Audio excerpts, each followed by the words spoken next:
V agrotech ವತಿಯಿಂದ ಎಲ್ಲ ರೈತ ಬಂಧುಗಳಿಗೆ ನಮಸ್ಕಾರ. ವಿ ಅಗ್ರೋಟೆಕ್ ಅನುಭವವನ್ನು ಹಂಚಿಕೊಳ್ಳುತ್ತಿರುವ ನಮ್ಮ ಗ್ರಾಹಕರ ಮಾತುಗಳನ್ನು ಕೇಳೋಣ.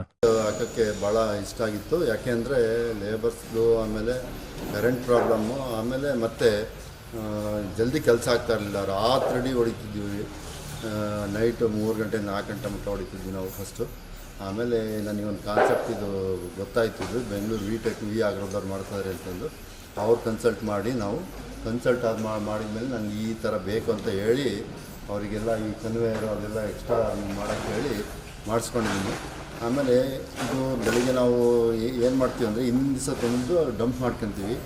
ಇದಕ್ಕೆ ಯಾವುದಕ್ಕೆ ಬಂಕರಿಗೆ ಡಂಪ್ ಮಾಡ್ಕೊಂಡು ಬೆಳಿಗ್ಗೆ 7:30 ಸ್ಟಾರ್ಟ್ ಮಾಡಿದರೆ ನಮ್ಗೆ 9 ಗಂಟೆಗೆ ಅಡಿಕೆ 50 ಕ್ವಿಂಟಲ್ ಅಡಿಕೆ ಹೊಡೆಯೋದು ಮುಗಿದೋಗುತ್ತೆ. ಮುಗಿದೋದಾದ್ಮೇಲೆ ನಾವು ಅಡಿಕೆ ಕ್ಲೀನ್ ಮಾಡಿಸ್ತೀವಿ. 2 ಗಂಟೆ ಮಟ್ಟ, 2 ಗಂಟೆಯಿಂದ 3 ಗಂಟೆ ಮಟ್ಟ ಕ್ಲೀನ್ ಮಾಡಿಸ್ತೀವಿ. ಕ್ಲೀನ್ ಮಾಡಿಸಿದ್ದನ್ನು ಮತ್ತೆ ಬೇಸಕ್ಕೆ ಹಾಕ್ಬಿಡ್ತೀವಿ. ಆಮೇಲೆ ಉಳಿದು ಗುಂಜು ಅಂತ ಕೆತ್ತಕ್ಕೆ ಹಾಕ್ಬಿಡ್ತೀವಿ. ಅವತ್ತಿನ ಕೆಲಸ ಅವತ್ತಿಗೆ ಕಂಪ್ಲೀಟ್ ಆಗುತ್ತೆ. ಆಮೇಲೆ ಅಡಿಕೆನೂ ಸಹ ನೀಟಾಗಿ ಬರ್ತಾಯಿದೆ. 100ಕ್ಕೆ ಹೆಚ್ಚಿಗೆ 90% ಚೆನ್ನಾಗಿ ಬರ್ತಾಯಿದೆ. ಖರ್ಚು ಆಗೋಲ್ಲ ಹೆಚ್ಚಿಗೆ, ಆಮೇಲೆ ಗುಂಜು ಹೆಚ್ಚಿಗೆ ಬರೋಲ್ಲ. ಹಾಗಾಗಿ ಇದು ಉಳಿತಾಯ ಆಗುತ್ತೆ ನಮಗೆ. ಆಗಲ್ಲ ಎಲ್ಲೂ ಆ ಪುಡಿ ದೊಡ್ಡ ದೊಡ್ಡ ಹೋಲ್ ಇಟ್ಟಿರೋದ್ರಿಂದ ಚೆನ್ನಾಗಿ ಬರುತ್ತೆ. ಪುಡಿ ಎಲ್ಲ ಭಾಳ ಚೆನ್ನಾಗಿ ಸಿಗ್ತದೆ. ಅಷ್ಟು ಒಂದು ಸ್ವಲ್ಪನೂ ವೇಸ್ಟ್ ಆಗಲ್ಲ ಎಲ್ಲೂ. ಯಾರಾದ್ರೂ ಇಂಥ ನೆಕ್ಸ್ಟು ಇದನ್ನ ಹಾಕ್ಬೇಕು ಅಂದರೆ, ಪ್ಲಾಂಟ್ ಹಾಕ್ಬೇಕು ಅಂತಂದರೆ ವಿ ಅಗ್ರೋಟೆಕ್ ಬೆಂಗಳೂರು ಇವ್ರ ಹತ್ರ ಮಾಡಿಸ್ಕೊಳ್ರಿ. ತುಂಬ ಚೆನ್ನಾಗಿದೆ, ಸರ್ವಿಸು ಚೆನ್ನಾಗಿದೆ, ತುಂಬ ಚೆನ್ನಾಗಿದೆ.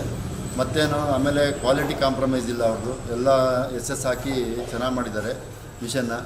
ಆಮೇಲೆ ಪ್ರತಿಯೊಂದಕ್ಕೂ ಜಲ್ದಿ ರೆಸ್ಪಾನ್ಸ್ ಮಾಡ್ತಾರೆ ಏನಾದರೂ. ಇದರಿಂದ ರೈತ ಬಾಂಧವರು ಎಲ್ಲರೂ ಸದುಪಯೋಗ ಪಡಿಸ್ಕೊಬೇಕಂತ ಹೇಳಿ ತಮ್ಮಲ್ಲಿ ಕೇಳ್ಕೊಟ್ಟು. ಹೆಚ್ಚಿನ ಮಾಹಿತಿಗಾಗಿ ವಿ ಅಗ್ರೋಟೆಕ್ ಅನ್ನು ಸಂಪರ್ಕಿಸಿ.